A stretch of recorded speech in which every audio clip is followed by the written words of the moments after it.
So we're going to learn how we can take a print that is got some color on it and add another color to it in very specific places. So the question is, how do you get these shapes to line up with what you're going to put on your jelly, right? So one thing you don't want to do is draw on your jelly plate with a Sharpie marker or anything that has a point, because you, first of all, the Sharpie marker won't ever come off. That's one thing I learned the hard way. And the other problem is that anything with a sharp point might cut into your jelly plate, obviously. So what we're going to do is a little trick here, and I just figured this one out. I'm going to take a piece of this clear plastic that, well, this is actually what was on the other side of my plexi when it came in the container. But if you happen to have another piece of Mylar or something like this, you could use that as well. But it should have some stiffness to it. You can't really use saran wrap. It just won't hold up. Okay, so we're going to put this down on top of my print here. And I'm going to take one of these special highlighter markers that was, well, actually, this is interesting. You could use this, or actually, I was thinking about using one of these too, a dry erase marker, because I know that the dry erase will come off of the plastic, right? So see, it's gone. And so you do want to be able to reuse your plastic. You don't want to just have a, be a one use only thing. So I'm going to put my a plastic on top of my print, and I'm going to draw where I would like my shapes to fall. And because the background color is black, I'm not going to worry too much about precision here. And I just don't even think that this kind of technique really, jelly printing and monoprinting in general, really lends itself to very detailed precision. I just wouldn't expect it to do that. So it's fine to be a little loose, maybe to overlap just a little bit so that, you don't have any big areas of white showing still. And as you can see, I'm just going around the edges here.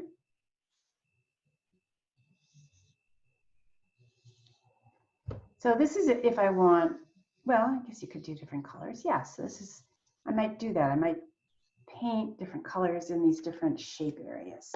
Okay, so notice, this is face up, right? But when you make a print, it has to be backwards.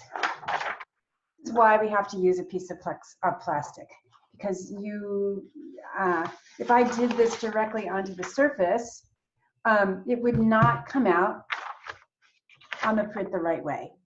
So it's got to be backwards. So as you can see, this flips over and prints right. So what we need to do is I know the back and forth of this is a little tricky to get the hang of, but what we're going to do is put this underneath our jelly, right? And put the jelly on top.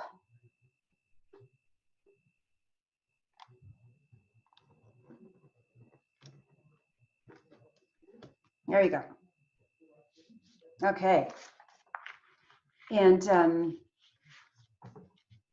then what we're going to do is paint these areas different colors, and just so you can see, paint or use my brayer. It doesn't really matter. So I'll take two different colors here. I'll take blue, ultramarine blue open, and quinacridone magenta open. And we'll put a little bit here. I'll use a paintbrush this time because I haven't really showed you that. You certainly can use a paintbrush to put your paint on. Just it gives you a different texture. So I'm going to paint that in.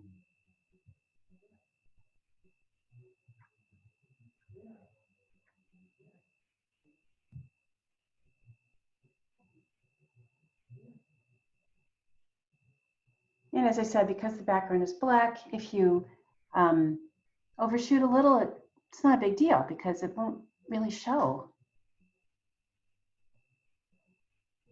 Okay, plus the texture of the brush stroke might be kind of interesting on that. And we'll do this color over here again.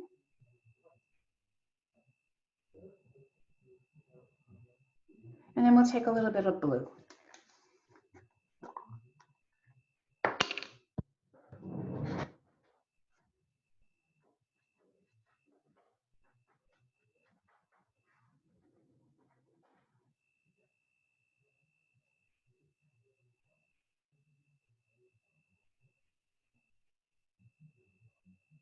And again, because this is open, I'm not having to worry about it drying too soon on my plate before I get a chance to print it.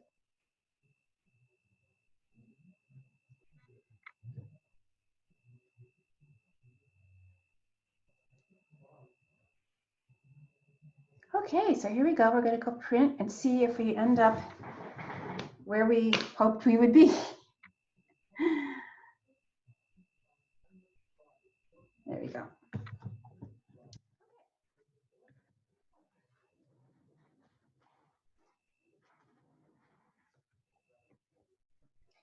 Now we take our print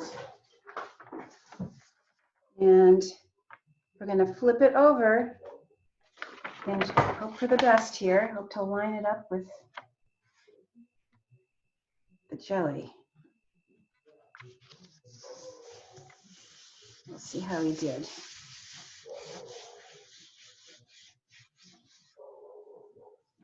I think it could be a little bit more exact if you re-registered your print before you did any of these steps. So I didn't do that. So I'm working a little bit blindly here. It may be off, but we'll see, right?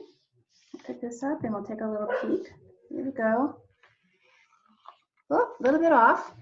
Kind of like it though. But there you go. I really like the offset actually. The offset is because my print was not lined up first. But as I said, if you line up your print first by re-registering it, like I showed you in the other video, you would get a much better registration. But this gives you an idea of how you do it. And then when you're done with your print, all you would have to do really is to take a little bit of water. This would just hopefully disappear right off the surface. Oh dear. Let's see if it does. Hopefully it will. This would be dry erase. No, it doesn't do that. Oh well. So anyway, I guess that it was a mistake. It did seem to come off earlier, and I thought this was a good idea, but no. So you are going to destroy a piece of plastic, so that's one thing. But the other thing you could use is if you didn't want to use a piece of Mylar, you could use tracing paper.